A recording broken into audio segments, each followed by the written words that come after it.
and welcome to a Speaking for Awareness podcast episode where we cover topics ranging from global to personal issues. This month we will be giving a recap of the Palestinian-Israel conflict last year. I would like to begin by saying that we understand the sensitivity of politics and this will be unopinionated, simply content without arguments.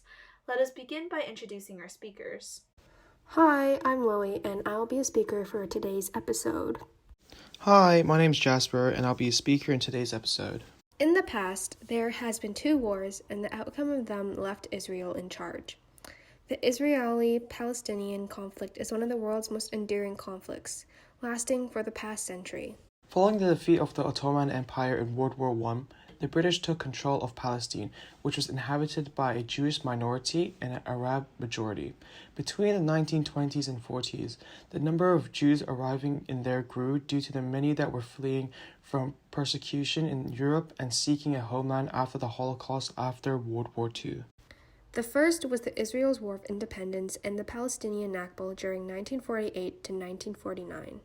In November of 1948, as a result of a UN vote, the British Mandate of Palestine was partitioned into a Jewish and Arab state, following immediate clashes between the 2 groups.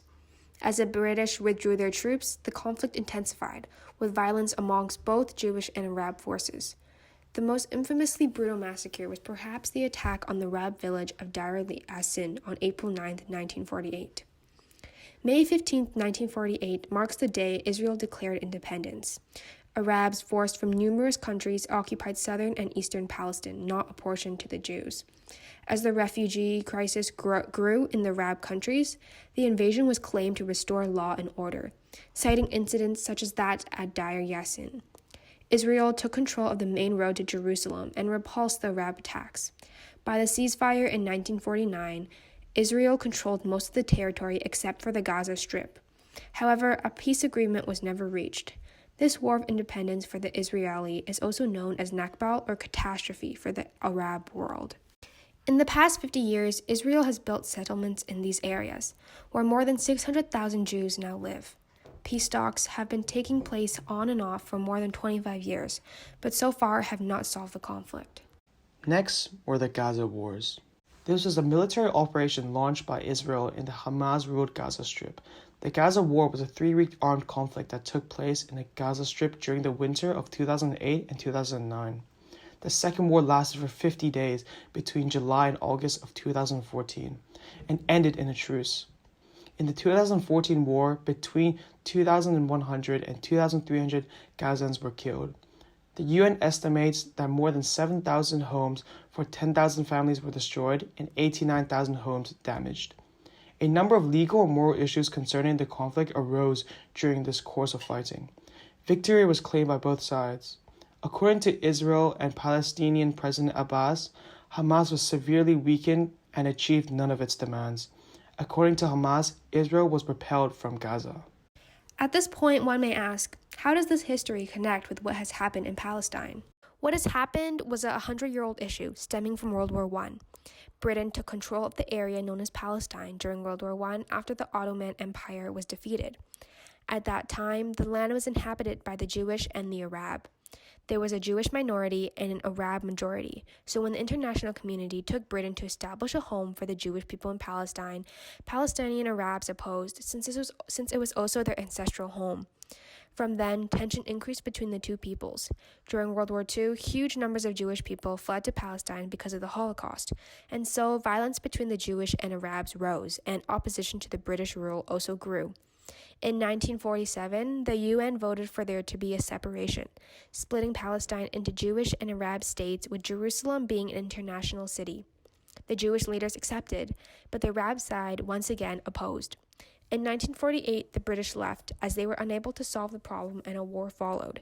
Troops from Arab countries invaded and hundreds and thousands of Palestinians were forced to relocate themselves. This was known as al-Nakba or the catastrophe.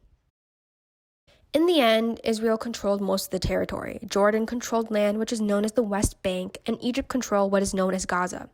In the following years, more wars broke out, with Israel gaining control of these lands, the West Bank, the Gaza Strip, and the Golan Heights. Many Palestinian refugees living in these areas and the surrounding countries were not allowed back to their homes. Israel said it would overwhelm the country and threaten the establishment of the Jewish state.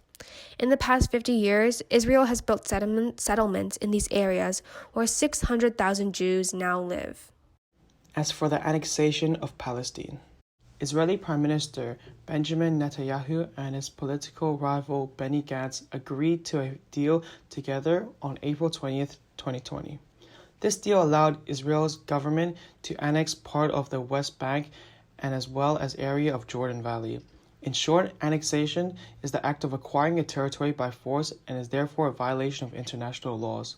For Palestine, the act of annexation expanded Israeli law to area and treated them as part of Israel despite the area being recognized as occupied.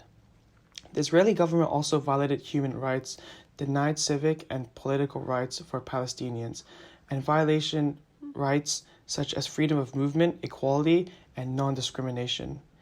Mr. Netanyahu would have faced strong oppositions by Donald Trump's Israeli-Palestinian peace plan, which was announced in January 2020, allowed for Israel to follow through with their goals.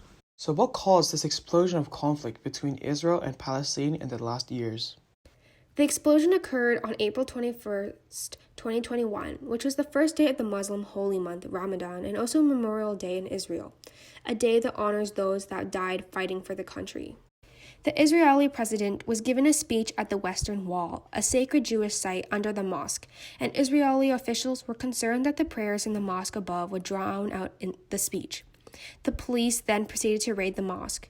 This was one of several actions that sparked the resuming war between Israel and Hamas, the militant group that rules the Gaza Strip. The violence also spread to the cities with waves of mob attacks in Jewish Arab cities. Tension increased across the West Bank when Israeli forces killed 11 Palestinians, prompting rocket fires at Israel from a Palestinian refugee camp in Lebanon.